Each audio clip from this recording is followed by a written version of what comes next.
What Happens When Episode number 1.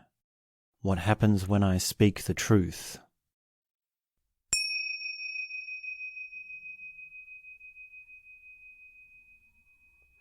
What happens when I speak the truth? What happens when I speak the truth?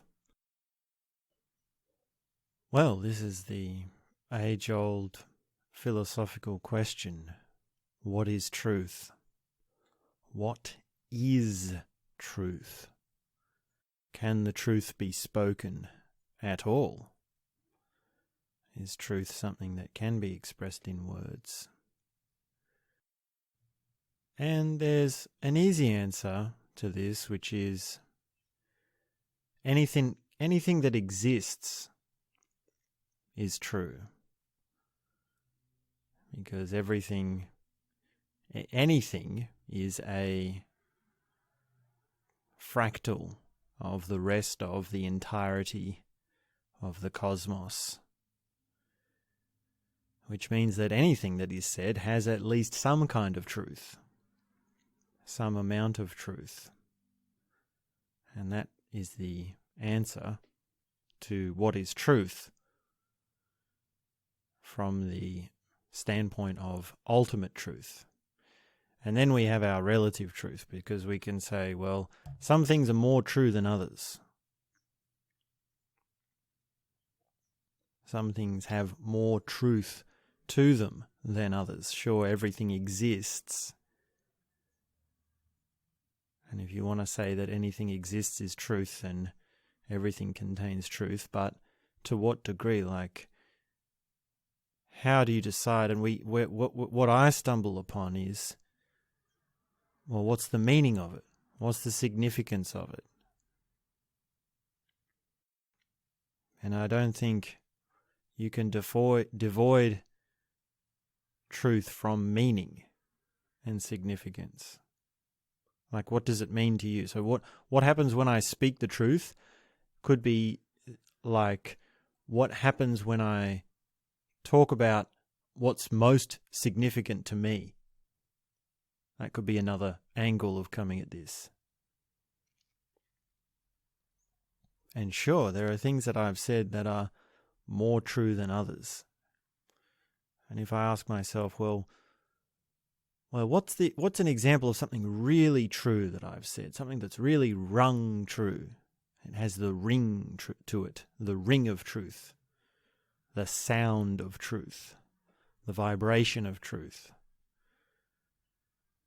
And I think, well, it's something that is entwined with my personal story. It's experiential. It's experiential to me. So we could say, well, what happens when I speak the truth? But we could say, how do you feel when you speak the truth? And the answer to that would be the same as, what's the most important thing to you? Or what's the most significant thing to you? Or what's an experience that was very powerful for you? And the whole thing of the experience in the body, that brings up another sort of general, this is pretty well known, I think, this idea of speaking the truth. And the idea is this, that how you feel in your body can be a gauge of the quality of the words that you're saying.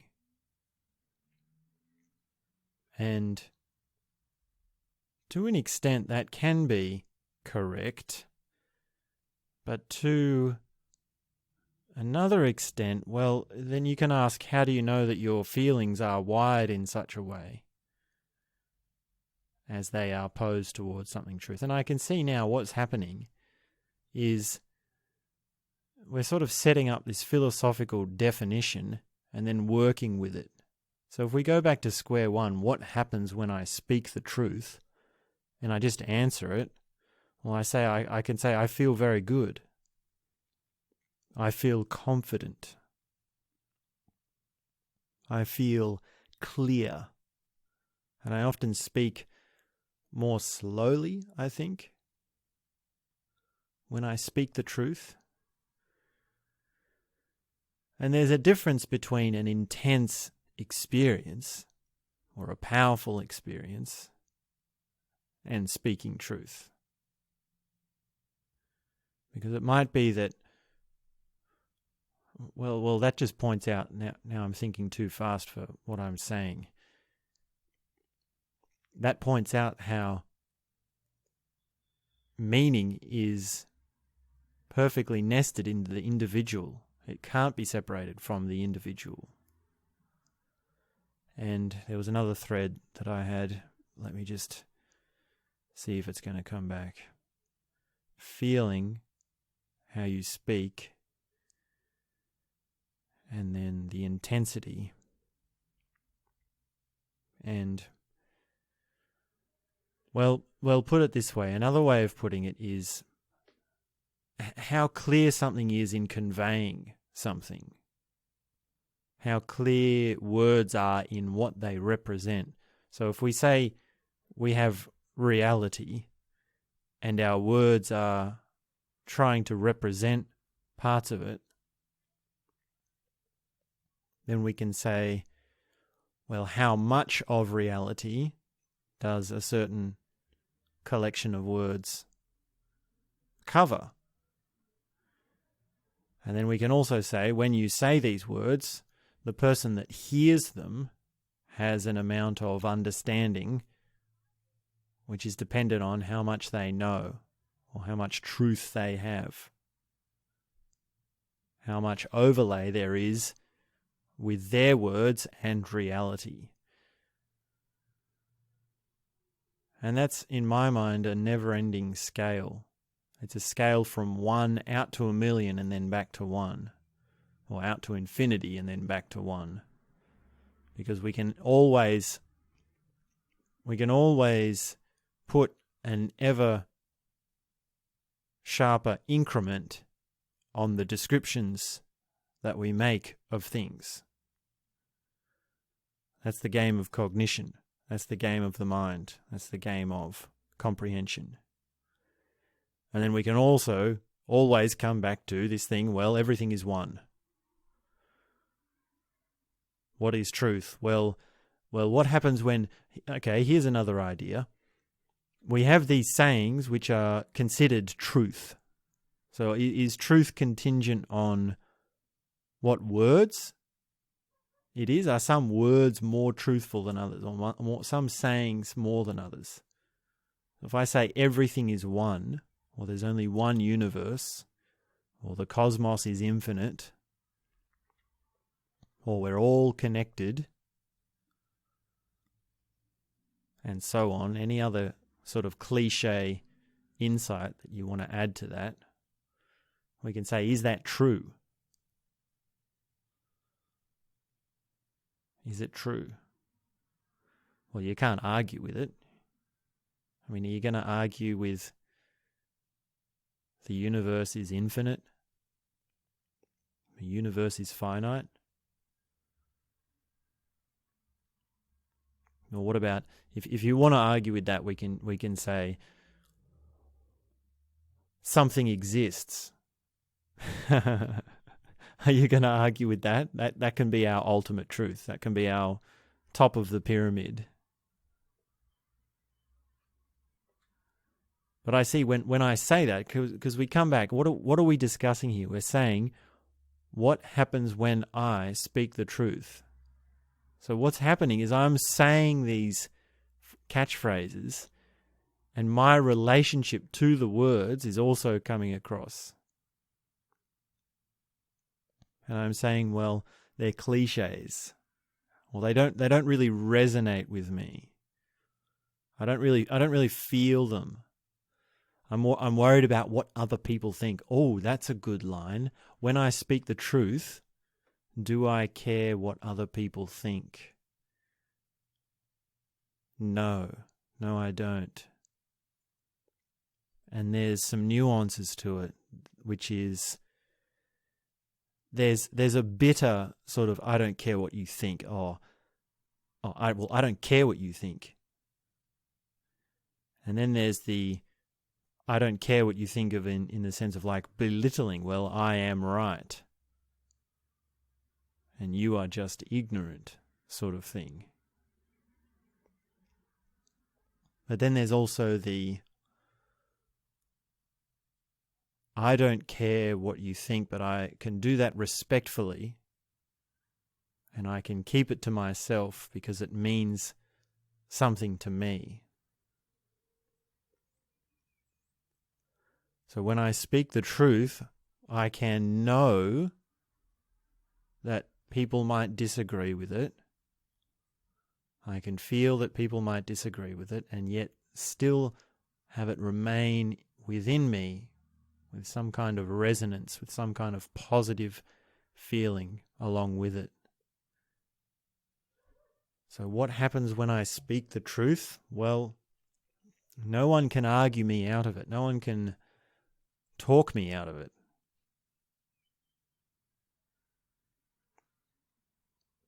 And maybe that's I keep running into this thing of the experience and the thoughts, the words. Because another way of saying this, well, what happens when I speak the truth? I feel clear. Like there's a difference between confidence and clarity. Well, then by that rationale, you could say, well, just always speak clearly. Just be very careful with your words. And we could put other examples on that. We could say, when I speak the truth, I feel relaxed. And by that logic, well, always stay relaxed. Learn how to be relaxed when you're talking. Learn how to be relaxed when you're in all sorts of situations. When I speak the truth, I speak slowly. Well, does that mean if you always speak slowly, it is truth? And what I see is that with all these examples, there's an edge, there's a third hidden factor, which you can find if you, well, triangulate these. Like what if we did all three at once? Like what if I was relaxed and clear and spoke slowly and then found that what I am saying is true, and then continued to follow that to see that there's a factor that is beyond just how I feel. What is the thing, what is the part in me that is saying you should relax or speak slow and speak clearly? Like where does truth come from in me? If it's not the bodily sensation and it's not the mind, it's not just the ideas. Because if we come back to the mind, if we come back to what we're saying and just thoughts, then you could say, well, read a bunch of books. And then, well, what's the process there? Are some books true and some books not true? Some books are more true and then some books are less true? Or some parts of books are true? And how is it true? How does it relate in? I mean, truth has to fit in with the rest of everything else. How do the ideas of the books I've read fit in with all the other ideas that I have? And that comes back to clarity. That's another sort of, I want to say another dimension or another picture of what clarity means. And we can flip this. Like what would it mean? What happens when I don't speak the truth? Okay, well, this is revealing This will have to show us something, won't it? What if I say, let me try and do the opposite?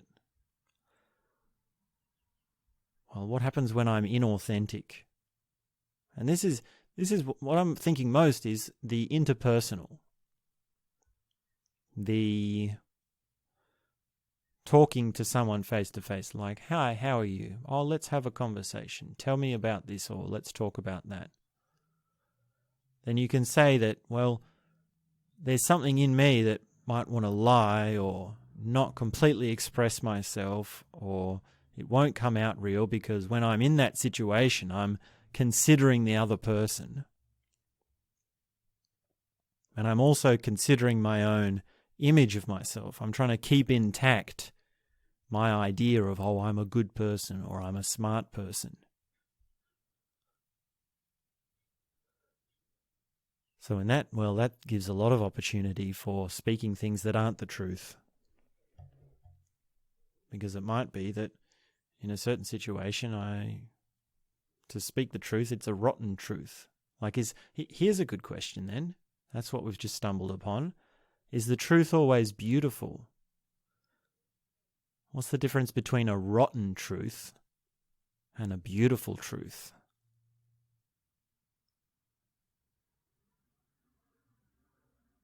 And what is beauty? Well, why it's so funny that question is right next to the question, what is truth? That old philosophical question. What is beauty? And I guess the other one is what is good? Brings the morality into it. And as I keep thinking it through, I can see where these questions diverge, where they splice into each other, or they what's the word? Like if you have some ropes, then they're hanging down, and then you follow the ropes along, and then you see that they're spliced in to one rope. You know what splicing is? I believe that's the right term. It's because it's when you have a rope which is actually made out of smaller ropes, but they're twisted in a certain way or they're waxed together. And those smaller ropes you can undo and then thread together into other ropes. It's sort of like an advanced knot, and you can do back splice or forward splice or a loop splice. So when I think of the good, true, and the beautiful, I see them coming back to the same thing, which is, well, it's this thing of the personal and clarity. And also I can ask, well, what sort of situation do I speak the truth in? And if we put that with, well, this thing of not speaking the truth in an interpersonal situation, when I want to maintain my self-image and look good for the other people, and we can say, well, I speak the truth when I've got nothing to lose. I speak the truth when it's got nothing to do with me. Well, that's a good one.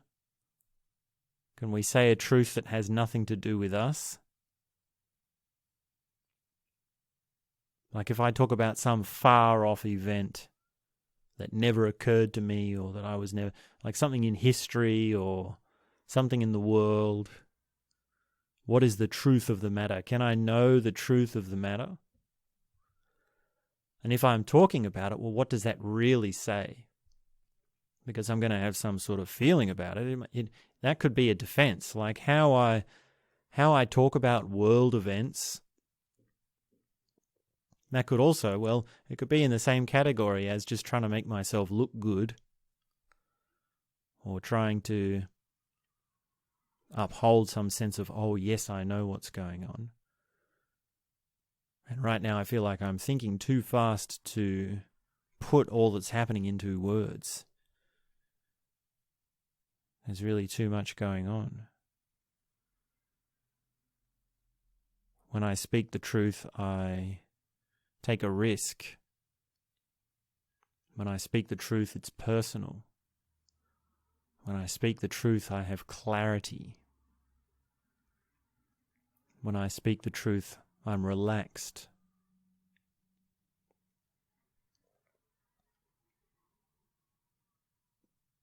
And there is a fact, which is becoming the elephant in the room, which is, well, how do you know it's true? How do you know what's true? Because if your feelings are all you're going off,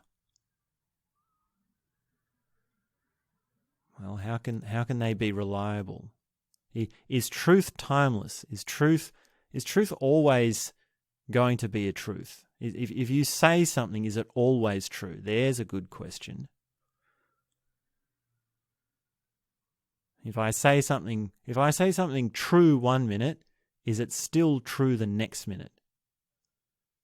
And I think no. Intuitively, I think the answer to that is no. Because when I speak the truth, I feel that it's fresh. When I speak the truth, it's something new. So if I'm carrying around an idea or an explanation for something, and someone asks me about something and I use one of those explanations, which I've used many times, well, then it's a bit stale. It feels, if I'm really honest about my feelings in that situation, it doesn't feel right. It either feels boring or it just feels like, what does it feel like? What does it feel like to use the same explanation over and over again for each, well, not everything, but things? Well, I guess maybe there are some people that, well, see, there's a division there. So it's happening too fast. I can't talk. I can't even talk fast enough to keep up with my mind. And then it goes. This is just so strange. When I speak the truth, it is what's happening now. That's a good answer. When I speak the truth, it's fresh. When I speak the truth, it's a truth that changes. The truth is changing. Oh, I wish I could go catch that thread. Let me see if we can. What was I saying? It's completely gone. I've completely forgotten I've forgotten everything. I've forgotten everything that we've been talking about so far today. Let's go back to the koan. What is the koan for today? What happens when I speak the truth? Okay, so now I can't answer this with anything that I've used so far today because I've worked out the truth is fresh. And I also can't answer it with the same answers as what I've used before because truth is always changing. So what happens when I speak the truth? Does it give something to me? Do I gain something? Do I learn something? Or do I change? Oh, that's an interesting prospect. When I speak the truth, I change. When I speak the truth, something happens that hasn't happened before, which goes on to affect subsequent events. And what would the opposite of that be? Well, what about you say something and nothing changes, and then it doesn't affect subsequent events? There probably could be a lot of things in that category for the general people. And now I'm noticing that actually I keep on having this thing of, well, general people. Generally speaking, not me, just other people. No, it doesn't happen to me. That happens to other people. But I must realize that if I see it in others, it's at least in part also in me. I'm sure I've done it. I'm sure I'm guilty of saying things over and over again. And why is that? Why would I do that? Like, what's the If we know that saying something new is more true, it's more fresh, I learn something, it's more alive, it's got a more aliveness to it, why would I do that? Is it laziness? Is it fear? Does truth take an effort to speak? That's a good question. Is it hard to speak the truth? Is it difficult to speak the truth? Does it take guts to speak the truth? And fear, like what is the fear? This word fear. There's something in it. Am I afraid to speak the truth? That's a good question. Like I'd love to think, oh yeah, I'm not afraid to speak the truth. There's a whole bunch of feelings surrounding that. I'm not afraid to speak the truth. That's like a staunch sort of determination surrounding that. Why would that be so staunch? Why would that be so hard? Why would that be so aggressive? It sounds aggressive. It sounds almost defensive. It's like an attack because you're defensive. Almost like the old thing of someone who's overcompensating for someone, like the very small dog that always really, really attacks hard. I'm not afraid to speak the truth. It sounds very serious. Is the truth serious?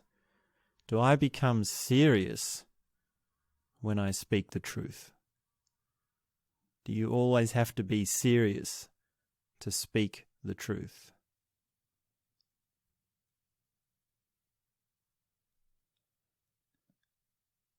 And I feel like there's so many things opening up each side of me. And I need to come back to this question of what's the thing that's navigating me through this? Because I can hear my voice, I know what I'm saying,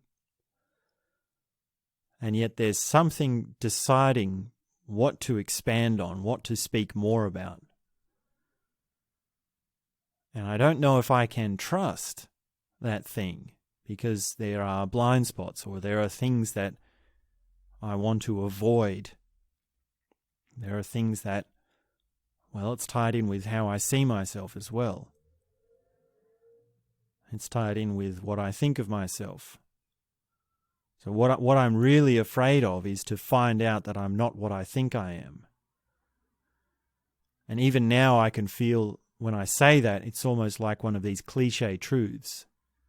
Like I'm afraid of the unknown. I'm saying that, and somehow I know it's true,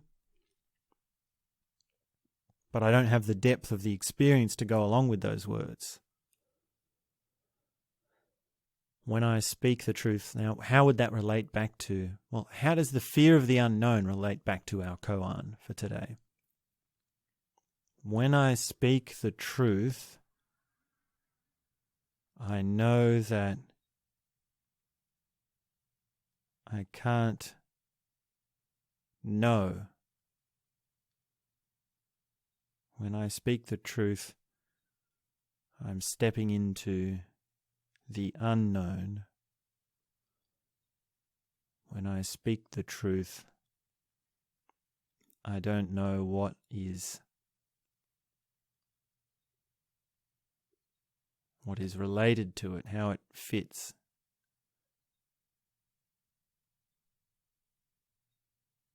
I can understand why being lost for words is more true of an expression than truth.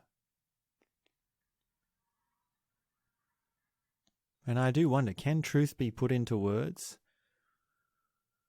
Like if I really keep trying to explain out, you can't explain just part without explaining the other part. You have to explain all of it. Does that mean I need to explain everything? When I speak the truth, is it partial? Can I speak a partial truth? Or a fragment of a truth? And that actually is my attitude. That has been my attitude in the past. And it's how I've been comfortable with a lot of contradictions. Because I can see that the whole picture is only ever partial in the speaking medium. And I ask, well, what happens when I speak the truth? We can also say, well, what happens when I act the truth? What happens when I feel the truth? Is there a difference there? What happens when I act the truth? What would be a truthful act? Something that is aligned. I'm getting the word harmony. If there's a harmony between my intentions and my desires and my body and my environment, then that would be a truthful act. Whereas if I act against my own intentions or against my own desires or my own values through some twisted self-deception or confusion or conflicting inner world parts, and that would be an untruthful act.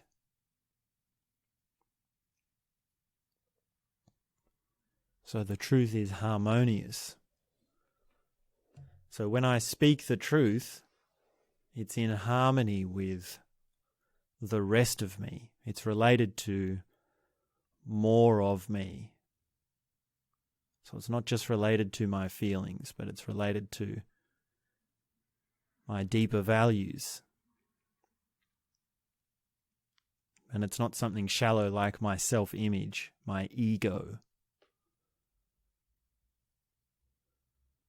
When I speak the truth, does it make me... See, there's a funny way to get at ego, which is, when I speak the truth, does it make me feel good about myself? That's such a trick question, isn't it? Because if I say it does, well, you're just gratifying yourself.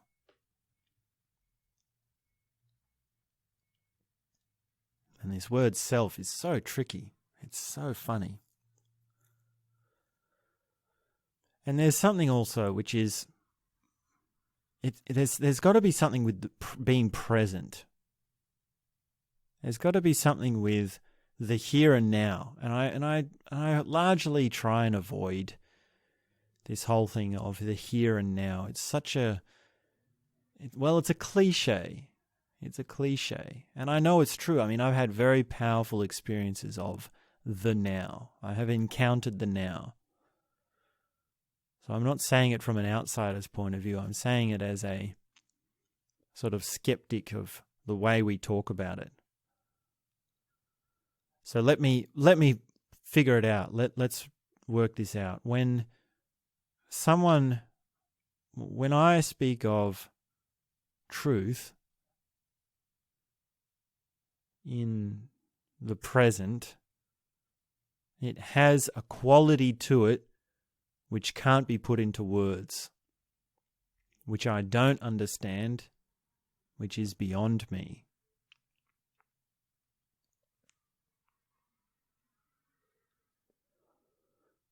When I speak the truth, I feel, well, I don't know. I feel when I speak the truth, is there a resonance in who's listening? When I speak the truth, I imagine, well, someone will believe it. Is the truth believable? The truth isn't always believable. The truth is believable only depending on who's hearing it.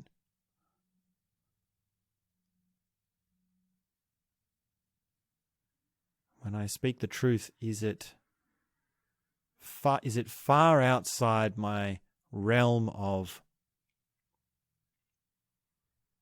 understanding. Like it's one thing to speak in a fresh way and to speak with presence in the now, but you can speak on an idea or a truth in the present in a fresh way, and yet the idea is still old to you. So how things come out can be different every time, but it's the thing that it's the source. It's where is it coming from? Like I feel like we've got these components of speaking and experience, the experiencing of the person speaking and the situation and someone listening and so on. And yet all these parts, say we've got like 4 or 5 different parts, it's almost like there's a hidden part. There's like a 6th part or a 7th part, which is sneaking around managing them all. And this person or this thing, this part, is invisible. They're ghost-like. And that thing doesn't want to be caught. What is that thing? That thing is deciding where to go. That thing is deciding which part has more prominence at different times. That thing is orchestrating the relationship between the different parts. So this thing is in charge of harmony. This thing is, well, what is this thing?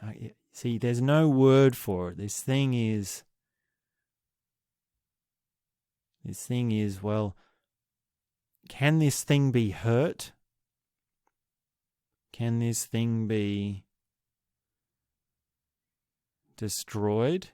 Is this thing afraid of being lost?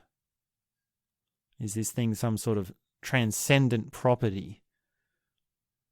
Is this thing trying to make me think more so that I won't be able to see it? Because the mind is one of the components that this thing is somehow influencing or doing something with.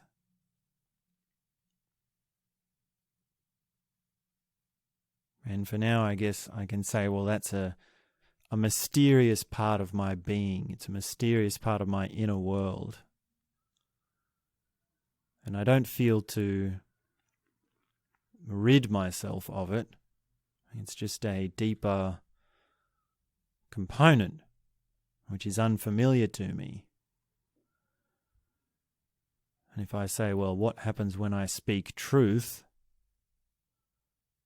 It would be coming from something more like that rather than just my mind or just my feelings. It would be this mysterious part working harmoniously with another part. So we can say, well, what happens when I speak truth? Well, it depends in what it's relating to. So if we can say, what are you thinking right now? Well, then I can answer that with a degree or a range of truthfulness. And that would be different to, well, what are you feeling right now?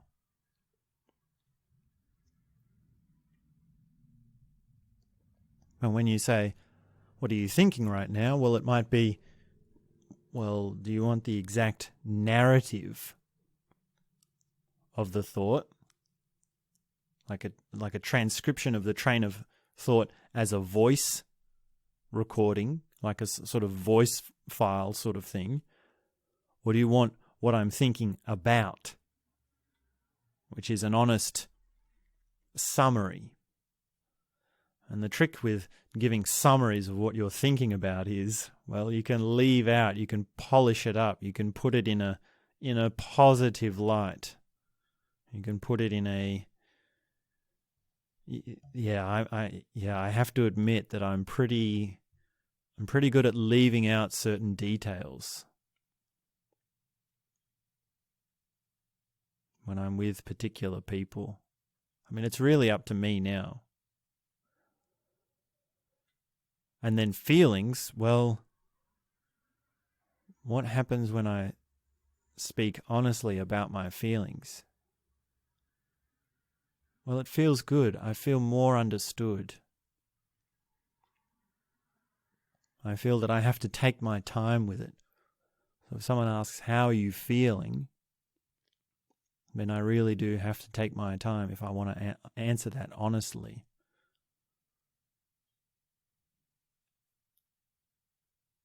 What happens when I speak truth?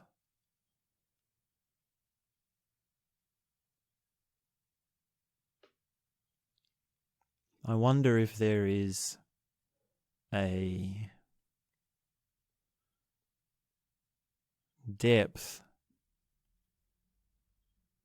which covers the most of my being, which can be said. And I wonder if that has more words or less. And I would guess that it would have less words.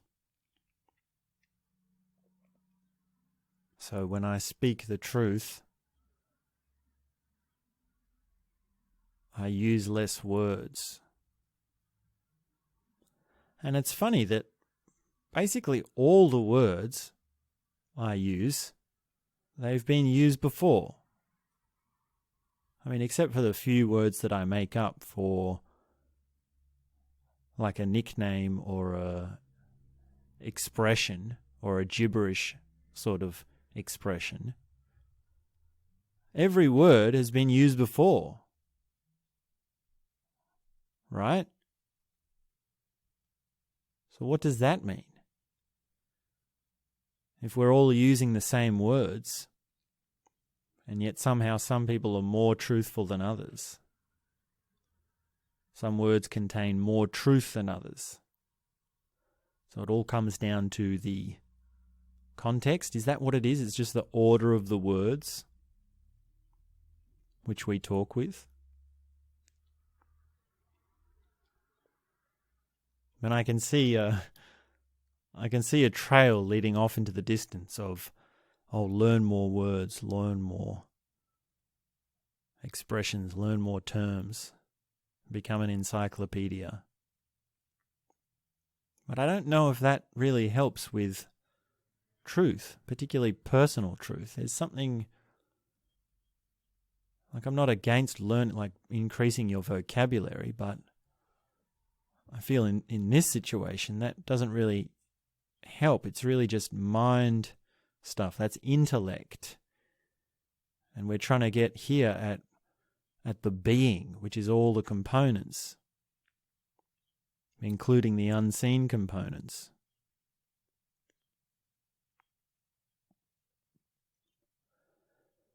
So what happens when I speak the truth? It's like, well, I can only say what happens to me.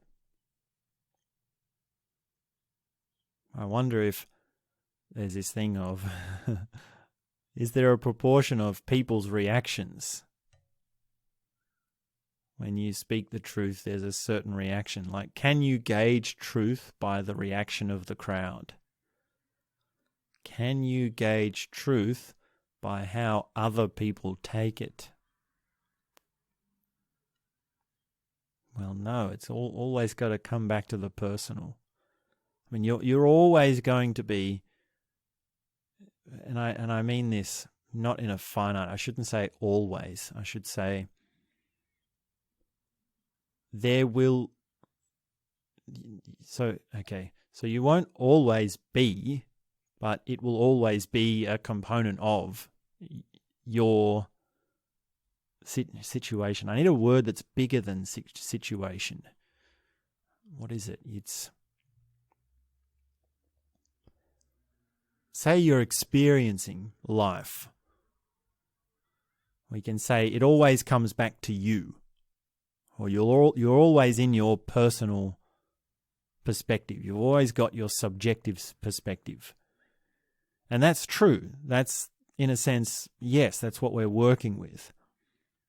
But then there's also, well, there's an expanding perspective and there's an expanding understanding, and you can actually enter into someone else. You can have a shared worldview.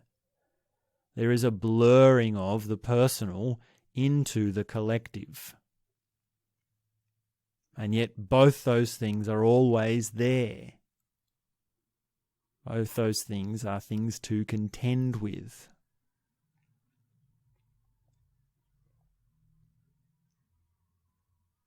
So what happens when I speak the truth? Well, it's personal,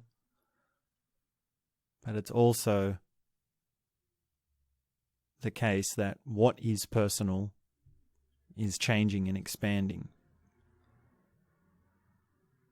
And in a very long, round journey, we could venture out into the collective and say, yes, there is truth there. But to use that as a gauge of what you're saying, it's almost impossible. It's too much. It's too complicated. And I'm sure there are situations, like say you have a business and you're trying to create a product, then you ask for a service. You ask for feedback. Well, not service, you ask for customer feedback. And therefore, well, what is truth? Is it a good product or not? It's not how you feel.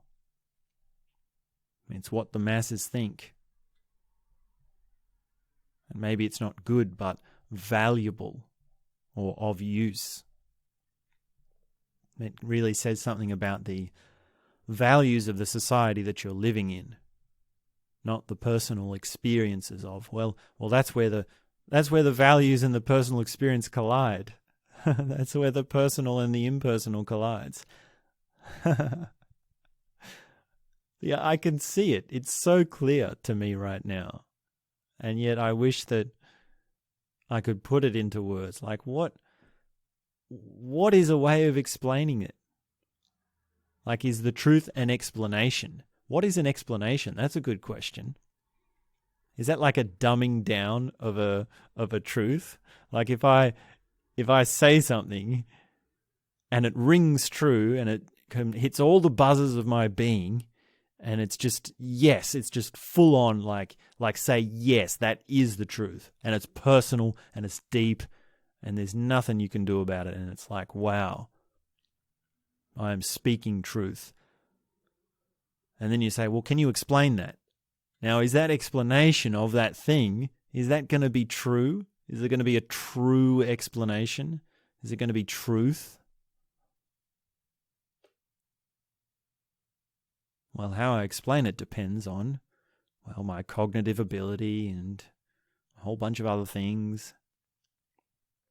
And also on you, on how you take it. And also of what I know about you. Because if I know something about you, well, I'll explain it in a certain way which will help you to understand it. And you'll get something of the truth. There's no way you could get all of it. Can truth be...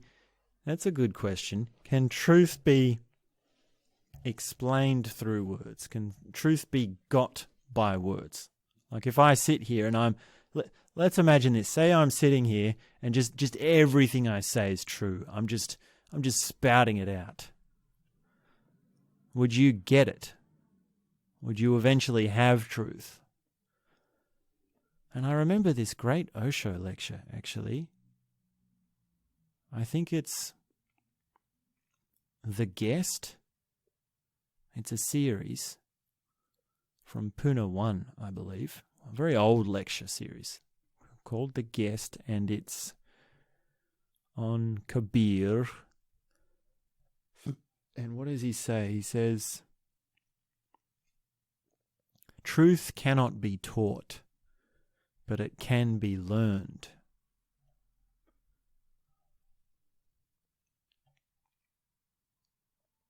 And I think that's what he is getting at with what we're saying here, like an explanation and a truth.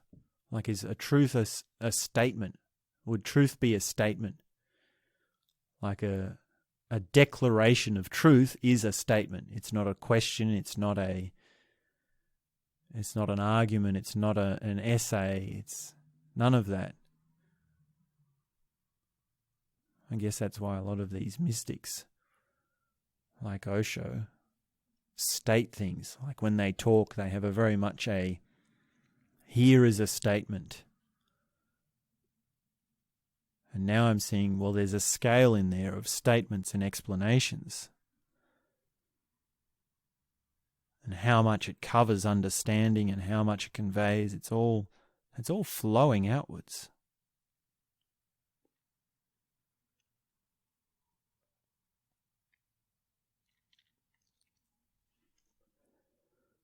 I feel I can see how all the ends connect together. And I can feel that this does do something different to me. And part of me is thinking that the ground is falling apart. There's nothing stable to stand on. There's nothing tangible. Like I want something clear. I want something strong. I want something simple or something real, something solid. But each way I turn, then there's withering ground of meaning, of collapsing. And I don't know if it's collapsing. I wouldn't say it's collapsing meaning. It's just bringing me closer to the precipice of the unknown, of the uselessness of trying to say something, and the hollowness of the words. Like even a word like useless. Why should truth be of use? Why should words at all be of use? What is the use of words?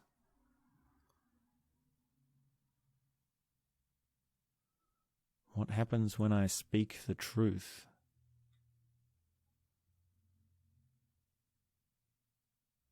I have no idea.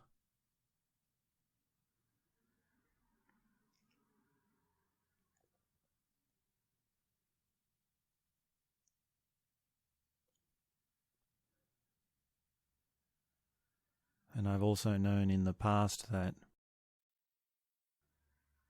saying, I don't know, is a phrase that, well, it has a whole bunch of different states behind it. Because sometimes I say, I don't know, and it's quite deep. And other times I say, I don't know as a defense. Other times I say, I don't know. Well, I feel like I want to say it now. I want to say it again. There's something hiding behind that statement. There's something that if it was uncovered would reveal something. What is behind this statement? I don't know.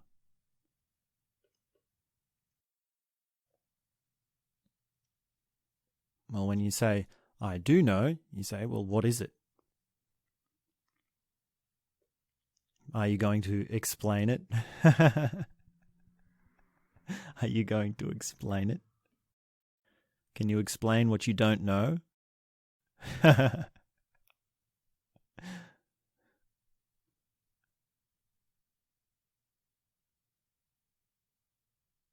wonder if I keep talking long enough, every word will mean the same thing eventually.